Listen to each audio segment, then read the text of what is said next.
Welcome to the Fintech Scaling Show. This podcast is sponsored by Scale Up Consulting, helping fintech startups create a scalable organization to support an ever-increasing demand. When you're ready to grow, reach out to us at richard@scaleupconsulting.co. Now, over to the show with Richard Doherty, founder and host.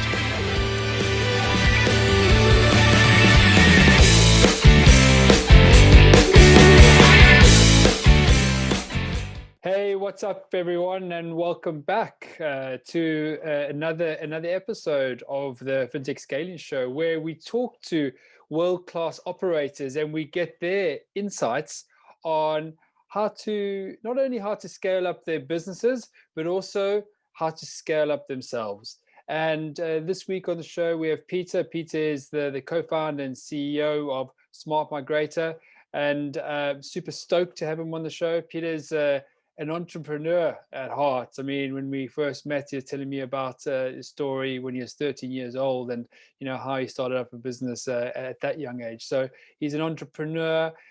He runs multiple businesses, of which Smart Migrator is one. He also works across other sort of areas and industries as a non-exec, and that it also consists of Chamber of Commerce's, etc. So super stoked to have you on the show today, Peter. Welcome.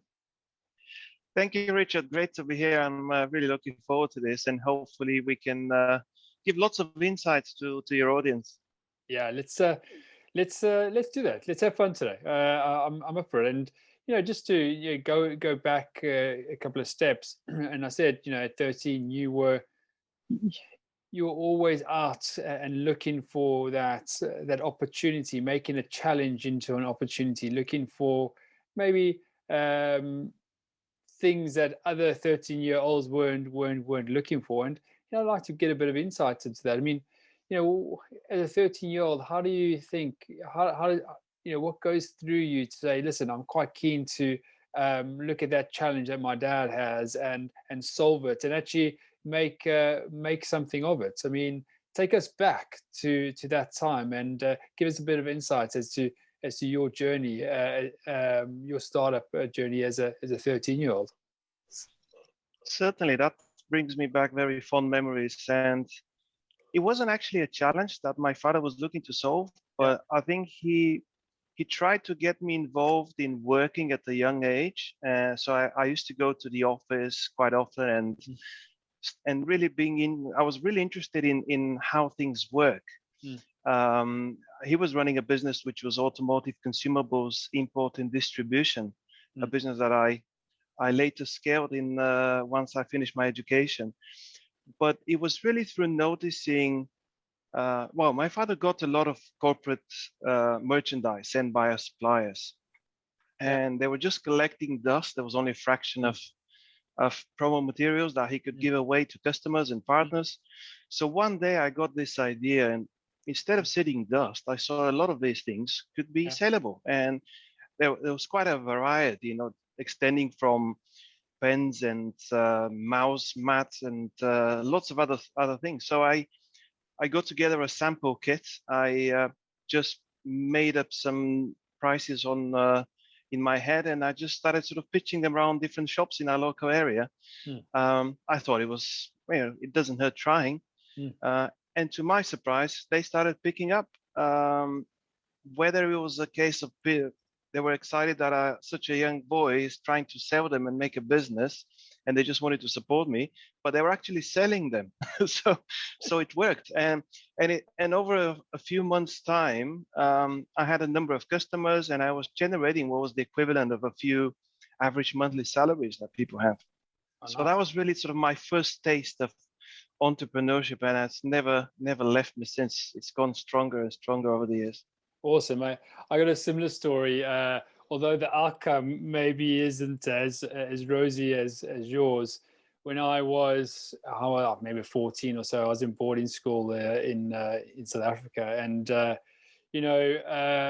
one thing that is always needed in an all boys school, in an all boys boarding school, is someone that can cut hair. it is always needed because boarding school and boys pretty sloppy and pretty dirty and mucky. But hey, I decided. I said to my folks, I said, the guys definitely need some help here because actually I remember the reason why we had to pay like one rand, which is like 10p or something like that, 1 rand to go out just to get the taxi or the bus down the road to the hairdressers. And 1 rand back in the day 20 or 25 years ago is a lot of money, so we'd rather spend that on money on spend that money on tuck on food. So yeah, I saved up and I bought one of the clippers. As you have the barbers nowadays, you got these clippers. So I bought that. I was like, yeah, this is it, right? I'm gonna be able to cut everyone's hair, and I did. I was pretty ace. I was in demand. I was loving life. I was cutting the first team rugby boys' hair, the rowers, everything, the prefects. Then I vividly recall that one day we were breaking up, and one of the prefects, his name was Richard Azar. I even remember his name. He said, Rich, come into my, they have these cubicles as prefects. Come in, and I need a haircut because I'm going out tonight with my girlfriend and what have you. I said, yeah, cool, I'll be fine. So you need to hurry up because my dad's here. We need to get this going. So, oh yeah, cool. Let me help you out. Let me do that. I did it very quickly. And he asked for something called a step. Do you remember what a step is? A step. This basically I'm not sure. like short hair on the sides and long hair on the top. So yes. Listen, I'm not. This anyway. So I did that for him, but I got it completely wrong. It was the worst haircut ever.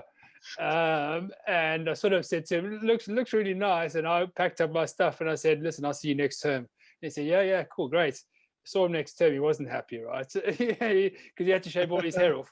And my business went down the drain after that. I was like, I put it away, and I thought, yeah, let's think of something else to do. But I completely relate to you when you say, young age, you're looking for different types of opportunities to expand your horizon beyond just the pen and paper or the sports field, right? And those are sometimes those are the lessons we learn that allow us to really go on our path, and even at a young age sort of start thinking about a purpose potentially that you want to achieve and you want to go after in life. And I also know that we've spoken a lot about purpose and what have you.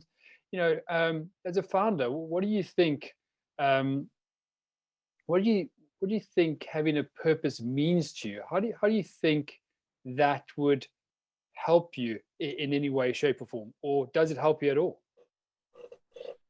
Well, I think everybody has a purpose. Yeah. Some may not have yet found a big purpose in life. As a founder, I mean, many people become founders because they look at other success stories and they have a great idea and they say, well, I can scale this, make this into a big business. I can make a lot of money. Yeah. And whilst many will say money is not the driving factor, I think everybody will be lying if they say that money is not a big motivation. Yeah. It certainly is. But what people find that over time, money becomes a byproduct of their work, but it's not really what motivates them into building a business. Yeah. So for me, it's really about making an impact on society, on this world. I've always been very passionate about nature and our planet, and that's why a lot of my background has been in renewable energy and clean tech in general. Yeah. So for me, it's really been evolving over the years into doing a business that has a very strong culture, that has a purpose going beyond just making a big business, making lots of profits, but really looking at how can we contribute and make an impact through our work, and have an impact that's, to me, impacting positively the planet, which is very, very current topic at the moment, but also impacting society overall and looking at all the disbalances and problems that are out there. And I think we can all do good in addition to growing a good business. Yeah, I like that. And I think, having that strong purpose whatever it may be. And I love what you said, that you don't have to be a founder or an executive. You can be, anyone out there. You all have to have a purpose as to where you want to go, who you want to be. And recently, it's interesting. I mean, I'll sort of bring this into the conversation, because we are talking about how to live life on your terms as a founder.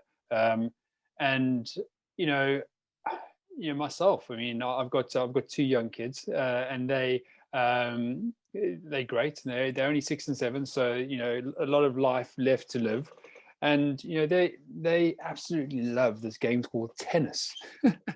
Are besotted by it, which is great. I mean, they're good players, and then they go out and have some fun, and they get out and they meet themselves. But it's also drawn me closer to this world of tennis, and what we call tennis mums and dads, or tennis parents. And it is very interesting to listen to these folks, and try and really figure out, they're trying to really figure out the path for their kids, whether it's academics or it's a sport. And I always like to look at it. I think it doesn't have to be one or the other, right? Break it. Don't worry about it. Look at the larger thing in life.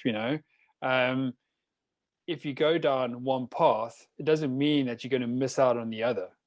Because you're going to be educated in just maybe a slightly different way than someone else was educated. You might not go to Harvard, or you might not go to, I don't know, King's College or whatever it is. It doesn't mean that you're not going to live a fulfilled life, right?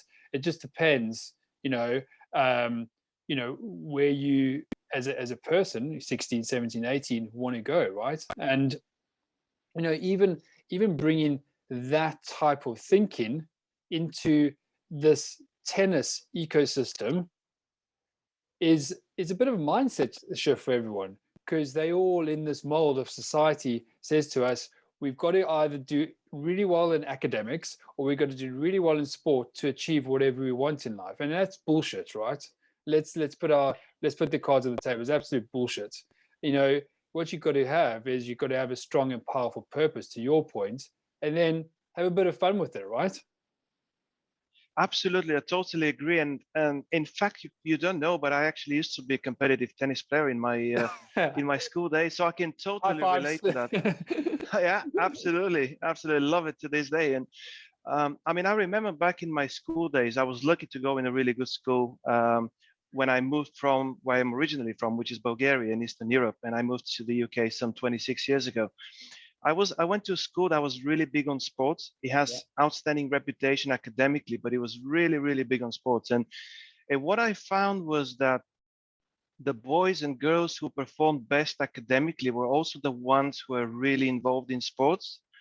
And I later in life, I discovered a lot of research done about the psychology and the development in children. And it's really important to experiment and try new things. And that's something that I'm also doing with my young son, who's nearly 10, really allowing him the opportunity to try new things, see where his passions are, because it will evolve. I mean, where I thought I will be years from back then, is completely different to where where I am today. But it's important not to restrict yourself and to try new things. And I think the same applies to entrepreneurs as well. You will have many flops. I've had many flops in my life. Some are on my LinkedIn, some are not on my LinkedIn. But that's how you learn. And very few successful founders track it first time. And even if they do, it doesn't mean that the next journey is going to be successful, but that's part of life and part of being having fun as an entrepreneur. I love it. No, I love it. And it is life, right? This is what we're talking about.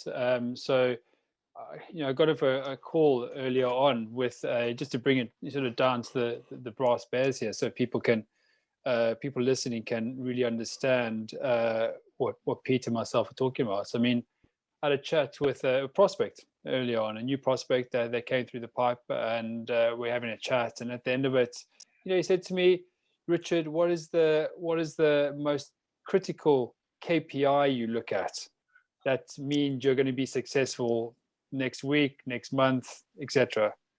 And I looked at him and I just smiled, and I said, listen, I could probably come up with something fancy here, But the ultimate thing is me smiling, me happy, and that ecosystem, those people around you also feeling that love and that warmth, right? And that happiness, right? And if you have that, then everything else sort of falls into place. That's really not the answer he is looking for, but it's true, right? It's that's sort of life as a founder. If you're looking for a quick buck, or you're looking for something else, then maybe you're in the wrong. This is the wrong sort of game for you. But if you're looking to try, like, as you mentioned, if you're looking to try stuff out, to test stuff, to be willing to fail, but take on the knowledge to get better next time, that's the journey. That's the journey of life. That's the journey of a founder. I totally agree with you, Richard. And I've been lucky because I'm based in London for many years, and I've met a number of very successful founders through events happening in London. Some very, very big unicorns, multi-billionaires. And I always ask them three things. What are the three key nuggets of wisdom that led to your success?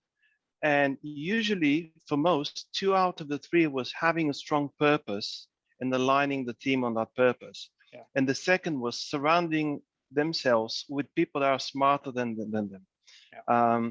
And it all comes to me. I think many founders focus on small details like the KPIs, and they see a lot of fancy terms out there. Yeah. But you really have to look at the big picture and what does it take to make a successful business.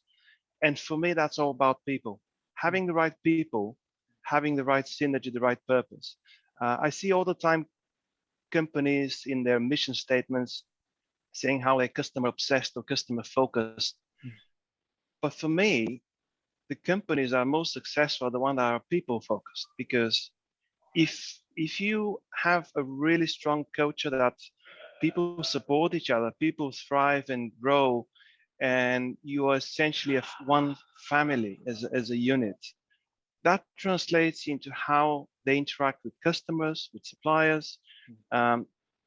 You can be customer obsessed, but if you're not obsessed about your people and making them a really, really strong individuals and committed to the purpose, that's not going to work for how you become customer focused.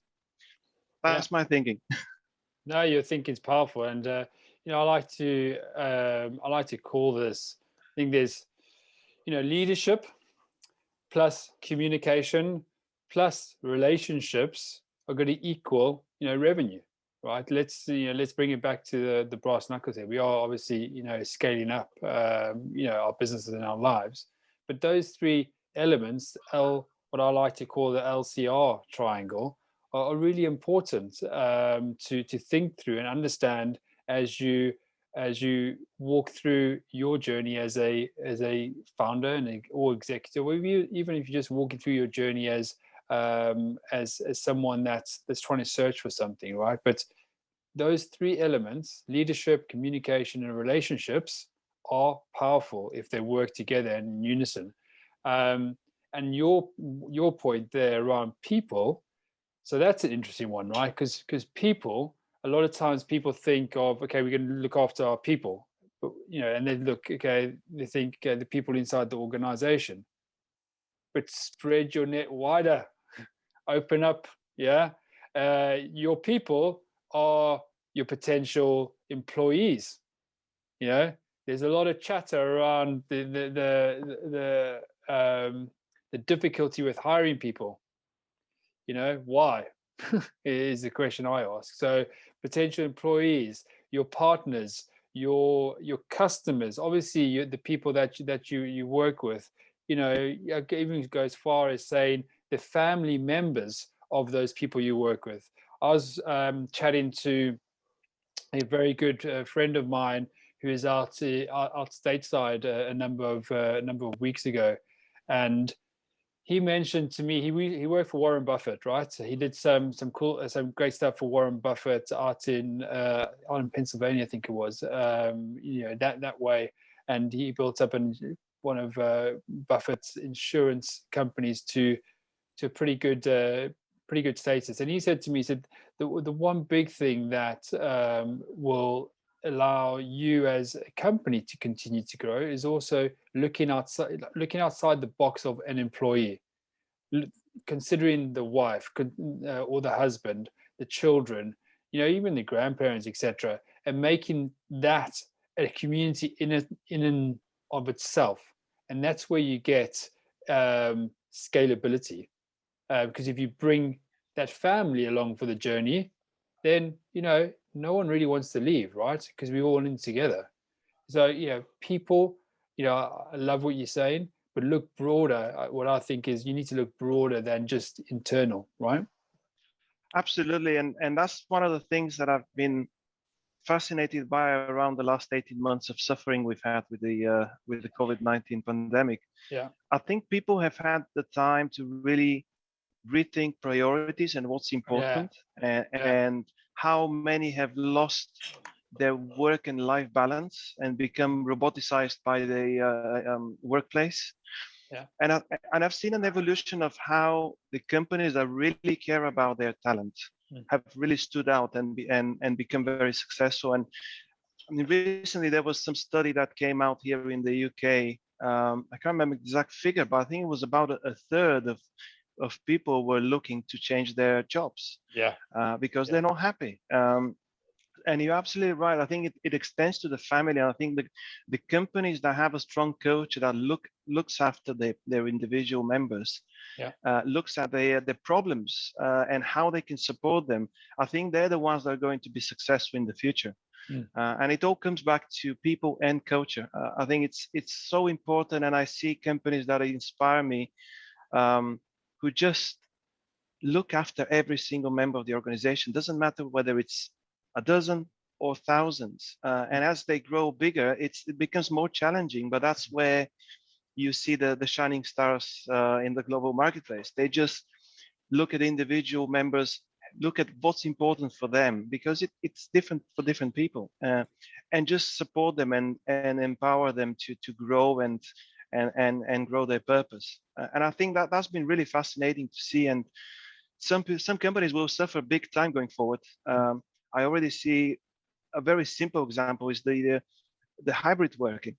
Yeah. Some companies are still insisting on people coming back full time to their office, but that's not how things work. And people found a lot of benefits of having that flexibility to go to the office when it matters, but also to have that freedom of working from home, taking greater care of their family and other personal matters they have. Yeah, completely in sync with that. And you mentioned COVID there, and I'd like to get your sense. Other than what we've chatted about, previously, what are you interested in right now as we move into, maybe in inverted commas here, if you're not watching on YouTube, and as we move forward, sort of beyond COVID, what excites you about the new year, and also this new space that we entering into? I think you're right to put inverted commas, because I think we will be suffering for some time to come. It's not going to be disappearing overnight. Yeah. I mean, one of the things that excites me is just what we talked about, is the fact to see how the future of work is changing and how company cultures evolve, and seeing which will come out as winners and which will be stubborn and not transform and change with the flow, and really start thinking carefully about what's important within the business. I think technology has a huge part to play going forward. It has been critical since many years ago, but I think it's going to be even more important going forward to enable that change in the workplace and how companies operate. But also I think, and it's something I'm really excited about, is to see how that people and companies are starting to wake up to the climate crisis. I think there are a lot of positives to draw out from the recent COP26, even though there were some disappointments as well. But I think it's people are starting to be more wary and trying to take action. And I think this is an element that's going to be really important going forward. And I expect a few years from now that having strong net zero commitments and ingraining that into the company culture is going to be the norm. So this is another aspect I'm really interested in, and also how the talent marketplace changes, because I think there's a lot of talk about the big shortage and the problems with finding the right talent, and to me it all fits in. Everything fits into one, and I think it's going to be the companies that really have built that strong culture, aligning everybody with a strong purpose, of which their environmental and social element will play a big part in the winners. And how this is going to evolve, because I think companies that make the right mix and have that strong purpose are going to be taking a lot of the good talent out of the ones that still have that legacy thinking. Yeah, I hear you. And right now, I mean, you mentioned here the talent, you mentioned culture, purpose. Things have moved on, right? So let's not beat around the bush. Things have moved on, and communication is not what it was 20 years ago. It's not what it was 10 years ago. It's not even what it was 2 years ago. It's even evolved in the last 6 months. And coming out of this pandemic and heading into 2022, as a CEO, founder, you got to be on the button, right? If you want the top talents, if you want the top investors to come seeking you out, you got to be able to you yourself have to take responsibility for the communication that's coming out of your business. And I think now's the time for your tech leaders, executives, to really take this opportunity by its hands, right? And rise above the noise. Start trying things out that maybe they haven't done previously, because as you mentioned, there's more people online. There's more people that want flexibility. So the quicker we're able to adjust to that, the more benefit you're going to get out of it. And then it's back to the topic of our conversation. You're going to be able to live life on your terms. If you're able to communicate and generate that demand, and generating demand is not always just generating money. It could be generating quality talent into your business. You're going to be less stressed. You're going to start enjoying stuff, right? You're going to have a bit of fun with your business. Yes, you're absolutely right. I think communication is going to be absolutely key. It's going to be one of the most important elements of success going forward, especially as we move into I would dare to say, permanent hybrid workplace. And everybody is evolving. The investment space is evolving. They're looking at how do companies build a scalable business, given all the challenges that are currently out there, talent being one of them, but also how do you create and scale an organization that can be global, which is the case with many tech companies, and make it work. And I think it is a challenge that causes many sleepless nights for people, but it's also an opportunity. And I think during difficult times come some of the best businesses and opportunities on the marketplace.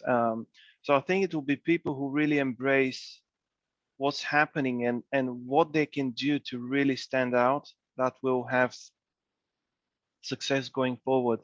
Many have been on the back burner and really going as they were in the past, but I think society is definitely waking up, and we need to really start thinking about what we're causing, not just to the planet, but also to humanity. I know there's a lot of talk about diversity and inclusion. We're very big on that topic, and we want to set an example to other tech founders and companies that you can build a profitable business that scales, but at the same time do good for the planet, do good for humanity, give everybody equal opportunity, because diversity equals creativity for me. If you don't have a diverse and inclusive and give everybody the equal opportunity and draw on their talents and motivate them, I think you're restricting the creative engine that makes business successful. But so let's stay on that for a second, because this is obviously a passion for you. How if I'm a startup founder or an executive, even a scale up, and I want to go down that route. I want to make certain that what I create doesn't only generate profits, doesn't only hire great talent, but also has an impact on society the way you saying you want to have an impact. What should I be doing? What should I be looking out for? What communities maybe should I be reaching out to or leaning into? Well, at the moment, especially in the run-up to COP26 and since, there's been a lot of activity going on. I would say, there's a few key elements. First of all, a strong net zero commitment. There are multiple sources that companies can make a pledge to become net zero and really start making a contribution towards their own impact on the climate.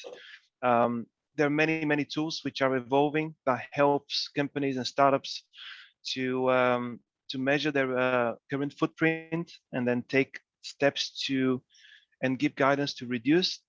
There are consultancies that can do that, but they can cost quite a bit of money for founders. And as cash-strapped founders, we're trying the best we can with the money we have. So, but there's a lot of, Google is a great source. LinkedIn is a great source. I found a lot of different organizations and communities through searching on Google and on LinkedIn. And it's really, I think the first step is really looking at what are you trying to achieve. And that also depends on the purpose of the business. We're a traditional B2B software business that's for profit. There are some which are social enterprises, so they've got a very different view on things. What we're trying to achieve is essentially do good for the planet and for society, whilst not crossing that line that puts us into the sort of the borderline into social enterprise space, because that we still want to be able to grow fast. We want to have access to all the investors, but that doesn't stop us from doing good. So looking at I would suggest looking at the UN Sustainable Development Goals, which encompass both climate and social inequalities. And really looking at organizations and communities that can help. And then really looking at the purpose that you can embed into your coach. It's difficult to say, because for me, purpose either exists or it doesn't through the founders. If the founders have a genuine passion for doing good, whether that's a particular social cause or a climate cause, it's very difficult. You can't mimic and try to be something you're not. There are lots of dangers around. Everybody's trying, all the big corporates are now trying to show an impact, whether that's from planting trees or other initiatives.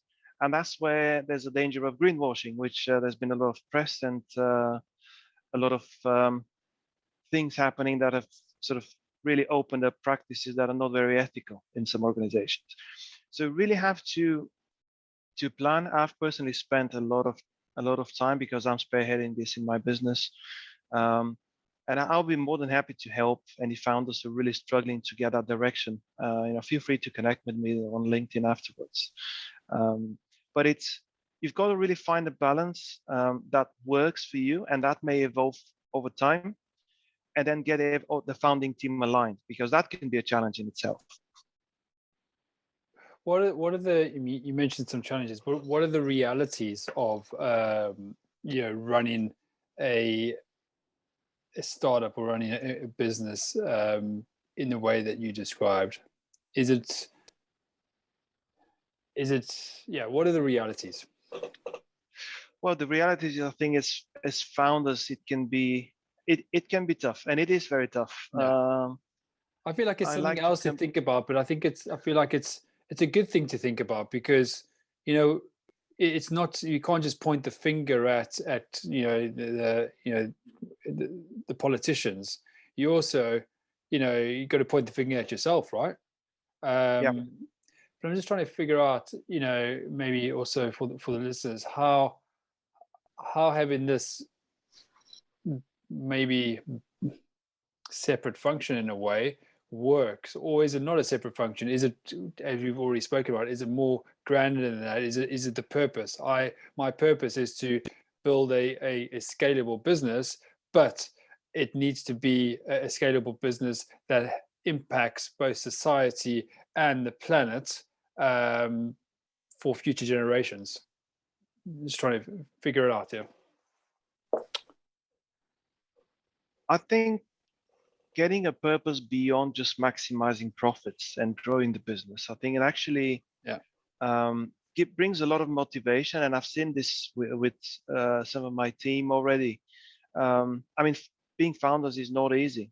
I like to compare the founder journey as a cardiogram in hospitals. You know, sort of ups and downs all the time.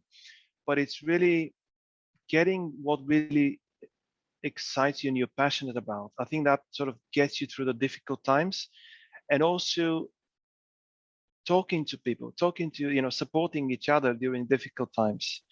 Um, I'm a very big fan, and he's a true inspiration for me. The former CEO of Unilever, Paul Polman, who transformed Unilever into a company that's doing good for business and doing good for the planet. I think, and he started that net positive movement that really tries to bring a global change, and makes senior leaders really think about not just maximizing profits, but doing good. And I think it's going to have a massive impact. And it's, since we really started getting a very clear picture on our net positive journey, I think we've already had some really fantastic comments from people we talk to, and I think if founders really think what they can do that aligns with their own personal values, I think they'll be on the winning journey. Because if you focus purely on the products or services you're doing and how you can grow and scale without taking any notice of what's happening out there in society, I think there will be challenges ahead, because talent is waking up. You know, they're looking for a bigger purpose. Investors are also starting to wake up, because they're looking at what contribution companies will do. And whilst yes, traditional investors are focusing on maximizing profits, unless you've got a bigger purpose, you will struggle to build the building blocks that make a successful business, of which talent is arguably the most important.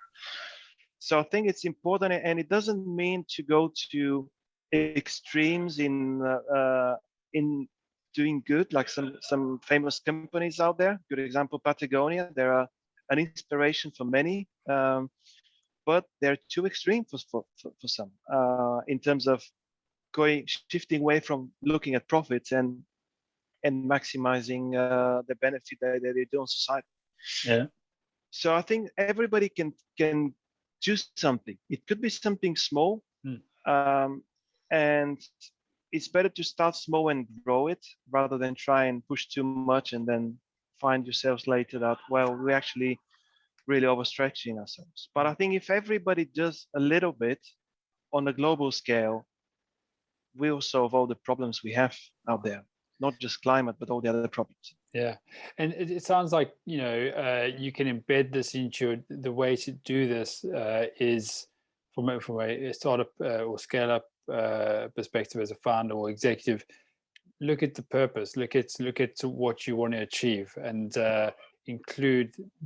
If you want to include these type of things into your business, then you include them into your purpose, and then, you know, back to the topic of today. You know, you're making certain you live life on your terms, you know, not on someone else's term, i.e. an investor comes along and says, sorry, you're not thinking about society or the planet, so we're not going to invest with you. Just as an example, live it on your terms. If you want to include in your purpose, that's where it's going to really impact your business, your culture, and obviously sort of moving forward. And we've spoken a lot about people today, because I think obviously it's a wide subject, right? And I wanted to get your insights. I mean, as you've been on your journey, multiple journeys you've been on, I know that, and what do you think is the benefit for early stages, or for startups, founders, executives on their journey? What's the benefit for getting some help on their journey, expanding, so they are able to expand their horizons, they're able to take in and expand their purpose if they need to expand their purpose? What is your insights, or what are your learnings in that space? I think businesses need help at every single stage of their journey, but I think it's especially important in the early days, because people make mistakes. Even if you've been through the journey multiple times, you still make mistakes. I mean, I have experience in other sectors, but software for me is a completely new experience. Yeah. And that's I think where some founders who live in very strong entrepreneurship and innovation hubs like London, like Frankfurt, and in Europe, like Paris, they've got this unfair advantage because there's such a strong ecosystem that supports founders. But even those who live elsewhere and based elsewhere, what the pandemic has brought is an opportunity where you can get a lot of help remotely, virtually. Yeah. A lot of accelerators have opened and are running virtual cohorts, so they're extending the reach to parts of the world where entrepreneurs are really struggling to get things off the ground and get that help. But I think it's really important, and something we've taken on board. You have accelerators. Some are completely free. Some are taking a small percentage of equity, but then you evaluate what you get out of that. But it's really important to get that mentorship, get that experience that can help you build the building blocks. Because as tech founders, most of the time, not in all cases, but most of the time, it's they have technical background. They've got a great idea. They build that product to a sort of a certain stage, typically an MVP, could be even pre-MVP. Yeah. But they have very little knowledge and experience. How do they take this and make it into a business? Yeah. And I think for most tech founders, that's where getting help from business support groups, from accelerators, that's where they really sort of build those missing elements to make it into a business that can accelerate. So I would welcome and really, really recommend to all founders to try and get to organizations that support the ecosystem where you are. Or just go on Google, make a search for tech accelerators. Yeah. You'll find loads of them. Some are harder to get into, others are quite open. But help is really important. And as you grow, I think the help changes. That's where having really building strong advisory boards of people who have been through the journey, people who have got specific skills and experience, really make a big difference. And coaching.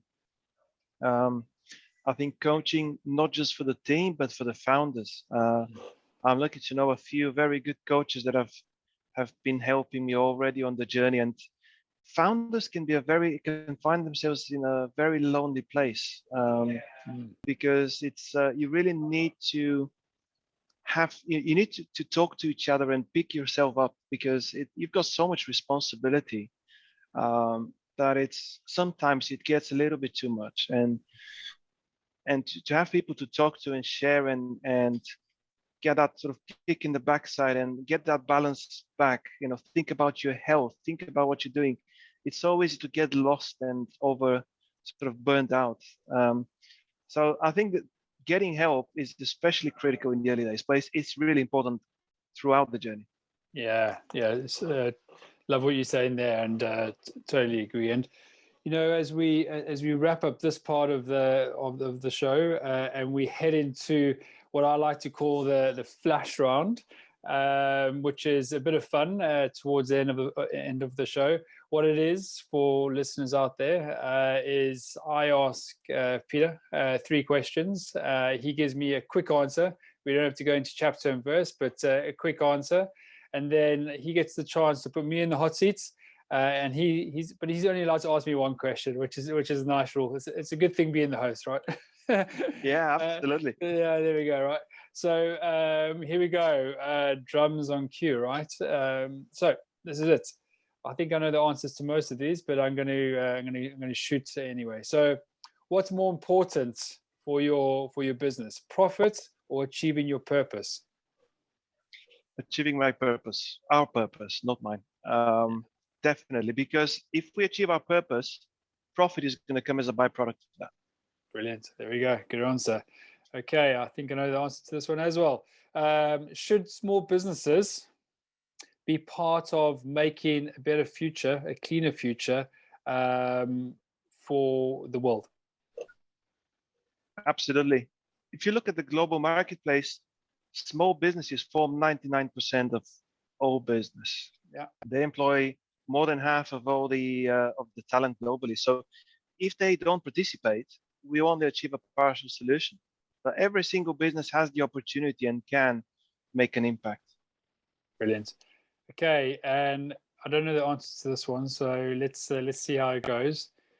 Okay, breakfast, bacon and eggs or muesli? I would say muesli because I'm on a journey to really trim down that COVID fat, which I've put on, unfortunately, over the last 18 months. But bacon and egg would be where my heart goes. Muesli would be where my brain goes. But it doesn't hurt to have a variation and have boiled eggs without the bacon. There we go. Right, good one. Okay, now over to you. Any questions that you or any question that you'd like to ask me? I would like to ask 2 if that's okay, not 1. Our first one is, what motivates you when you wake up every morning? What sort of gets you going? Well, motivation is easy, right? So when I say it's easy, it comes back to pretty much the discussion we've had today, right? So I've got a big purpose. My purpose in life is to really, work with entrepreneurs, founders, and executives, and help them use a system I've actually built to scale up themselves, scale up their influence, and get towards where they want to go. And I've got a huge passion about that, and that goes across not only the people I work with and the clients I work with, but also actually goes back into my family. So that same program, if you want to call it, or same system, I also, use it and play with it with my kids as an example. So the motivation is large. I want to have a big impact. Me and my team want to have a big impact on society in general, and also on a smaller scale, on our families and the well-being of families and the lives of them. Cool. That sounds really good. I mean, it sounds like you've got your own purpose very, very clearly nailed out. Second question. If you wake up tomorrow in Elon Musk's shoes, being the richest man on earth, what's the one thing you would change in this world? The one thing I would change in this world if I was to wake up in Elon Musk's shoes. That's a good one, right? So listen, there's lots of different things you can change in the world, but let's be, you can change the climate, you can change, various things. I think simply, if it was the world, I think I'd actually look at individuals. I'd want to be able to allow people to control their minds a bit better, right? Because you know what's stopping you right now? It's those thoughts going through your head, because you can do it. Yeah. There's no one in this world that says you can't do it except for you. And that's the one thing. Maybe Musk, I don't even think Musk can change that, right? Maybe the guy above can, but you know, it's that, you know, having that impact and that influence to really go out individual upon individual and give them the power, and give them the knowledge to go off and live their life, uh, and live their life the way they want to live their life. That's really inspirational, I have to say, Richard. I mean, it's very powerful words here. Oh, that's been great. I love that question. Actually, just came up in my mind. It wasn't prepared, but it was just funny. I mean, sometimes I sort of imagine myself being somebody very successful years from now, and what would I do? Because I know some of the big sort of leaders are getting a lot of stick for not doing enough. Yeah. Even though, for example, they create funds where they put billions to help. Yeah. But that, you know, it's still a small fraction of the wealth they have, which they cannot spend even beyond, even if they've got everything that it's in their mind they want to have. Yeah. So it's sometimes I sort of put myself in an imaginary state of, what if I was him or her, what would I do? So yeah, interesting. I like it. It's a great question. I love being in the hot seat. So listen, awesome show today. As we wrap up, if folk want to, listeners want to get in touch with you, what's the best way? I would say the best way is LinkedIn. I mean, if you share my details, we put in the show notes. The audience, absolutely. I'll be very happy to connect with people, and if there's any way I can help, give them tips, I'll be very happy to do that. Obviously, I'm very busy, but I tend to respond to every single person who's messaging me. Could take a little while sometimes because I'm wearing many hats. We're still an early stage business, but I'll be very happy to help people. You know, it's one of the things I love doing. Awesome. And reach out to Peter if you want to. Definitely include all those details in the show notes. And listen, folks, if you haven't yet subscribed to the channel, please go and subscribe to it. It's www.scaleupconsulting.co.uk/media. Insert your details. You'll be getting this show and other shows on a weekly basis that will help you not only scale up your business, but also scale up yourself. So looking forward to the next episode. And Peter, awesome show today. Looking forward to obviously going live with this. Great having you, Richard. Thank you very much. I really, really enjoyed this.